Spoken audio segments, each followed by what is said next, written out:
Assalamualaikum warahmatullahi wabarakatuh.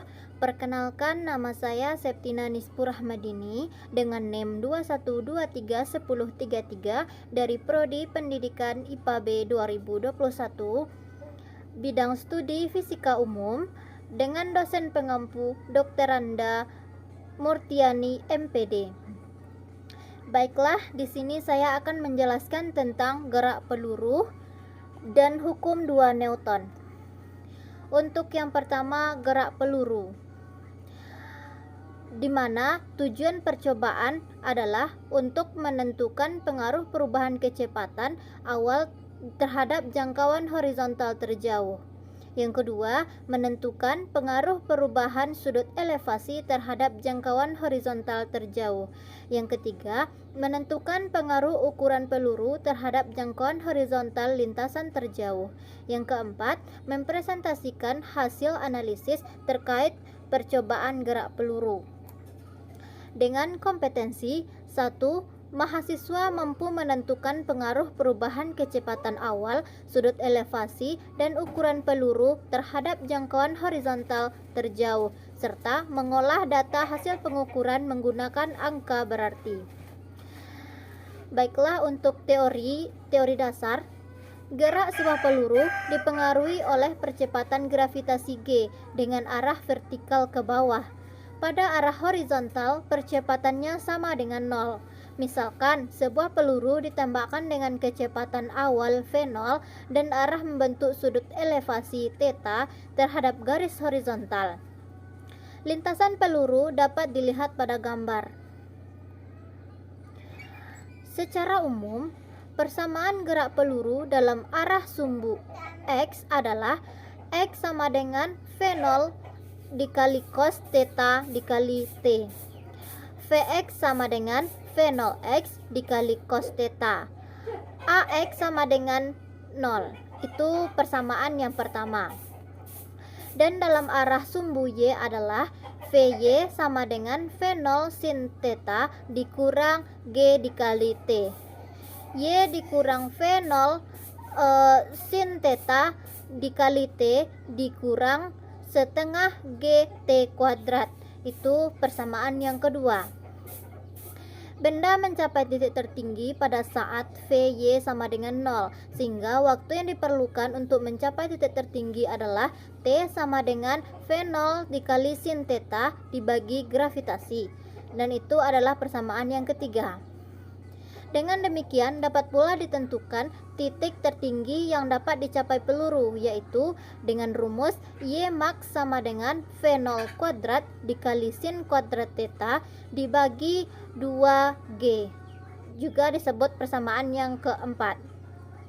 Sedangkan jarak terjauh secara horizontal dapat dicapai oleh peluru dengan rumus R sama dengan V0 kuadrat dikali sin 2θ dibagi 2 gravitasi 2G.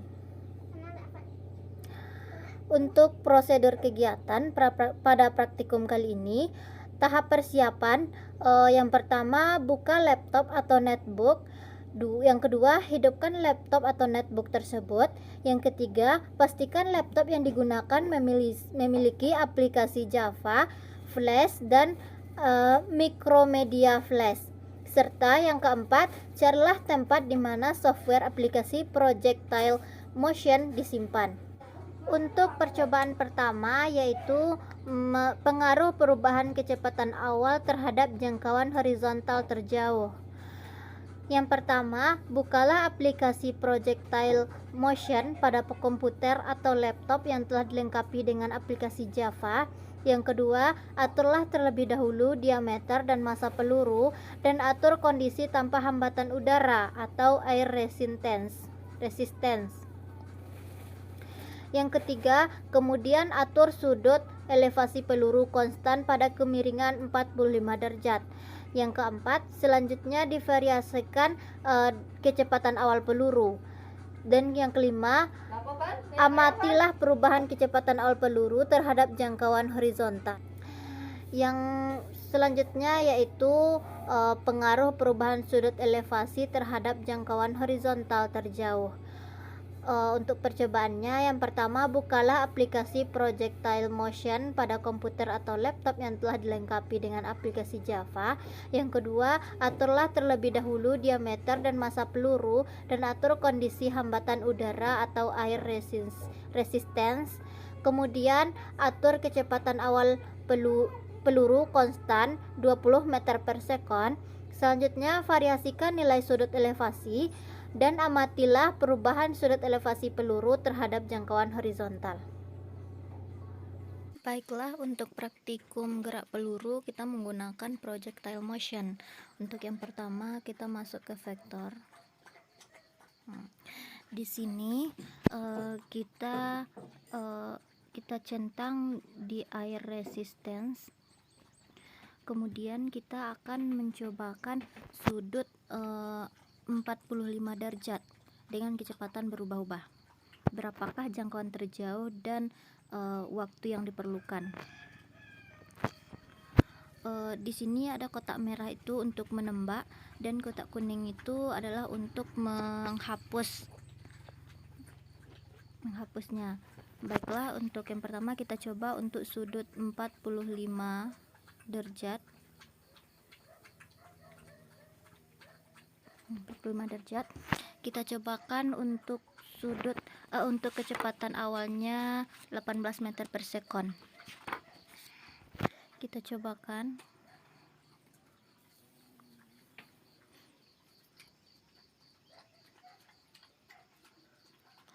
Dan jangkauan terjauhnya adalah 19,6 meter. Dan kita ukur waktunya yaitu di titik hijau. Baiklah, untuk percobaan yang kedua tentang pengaruh perubahan sudut elevasi terhadap jangkauan horizontal terjauh. Kita mencobakan sudut elevasinya dari 0 sampai 45 derajat. Untuk yang pertama kita cobakan sudut 25 derajat. Berapakah jangkauan terjauh dan waktu maksimumnya? Sudut 25 derajat dengan kecepatannya 20 meter per second. Kecepatannya tetap. Sekarang kita coba menembakkan pelurunya. Kita geser.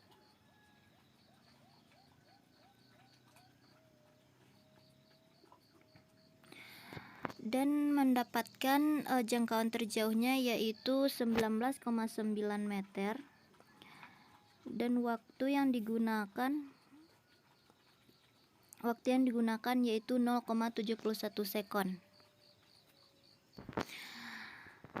Untuk yang kedua kita cobakan sudut 30 derajat. Kita hapus ini terlebih dahulu.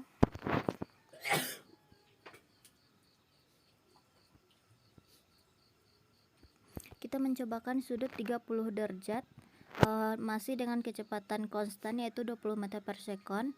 Kita coba menembak.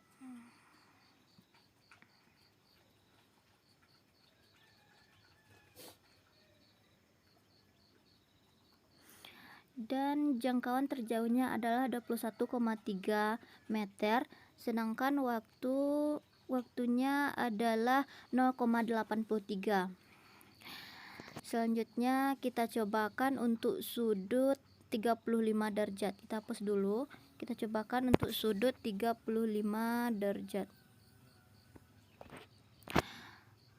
Berapakah jangkauan terjauhnya?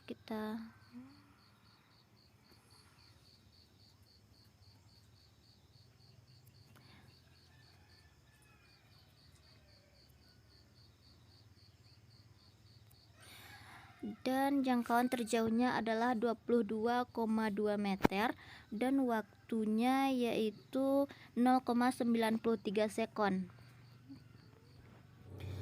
Untuk kesimpulan, praktikum gerak peluru adalah dapat disimpulkan bahwa perubahan kecepatan awal peluru terhadap jangkauan horizontal dan tinggi maksimum, yaitu semakin besar kecepatan awal suatu benda, maka akan semakin besar pula atau semakin jauh pula jangkauannya. Yang kedua yaitu semakin besar sudut elevasinya akan semakin besar pula jangkauan dan waktu maksimum.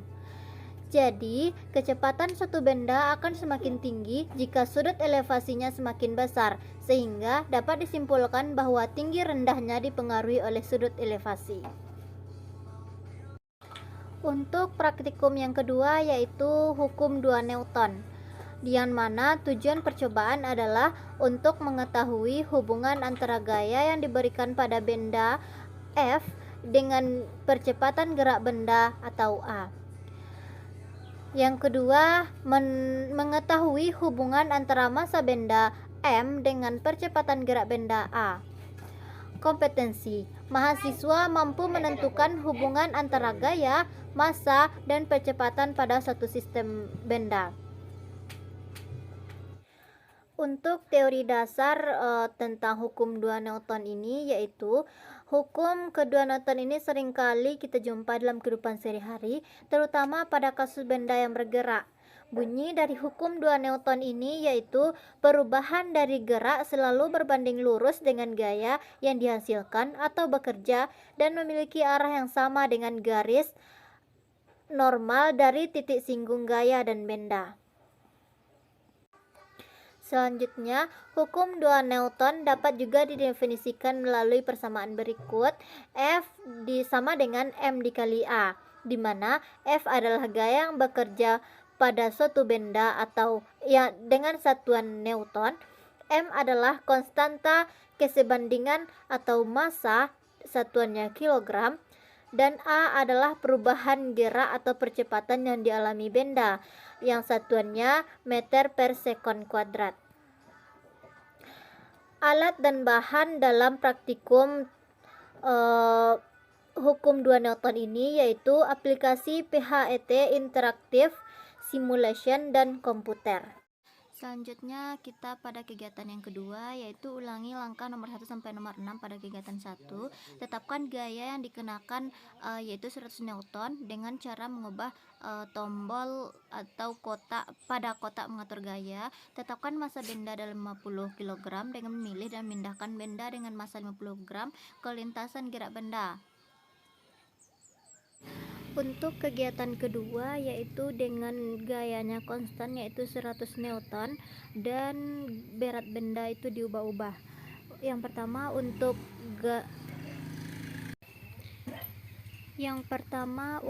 berat benda tersebut 50 kg dan gayanya 100 Newton. Berapakah percepatannya?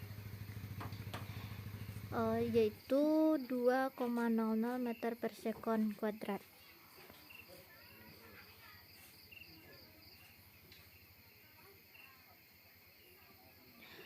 Selanjutnya, jika gaya ditambahkan menjadi 100 Newton, berapakah percepatan benda dengan gaya masih dalam 100 Newton?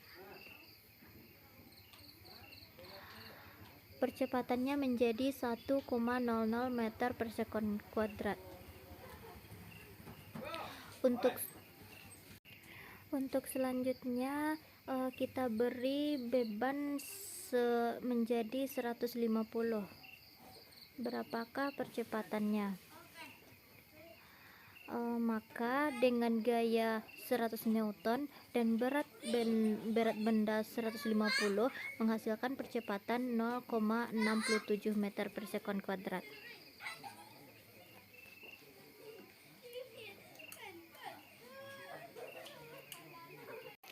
Begitupun selanjutnya jika diberi gaya, jika bebannya terus bertambah.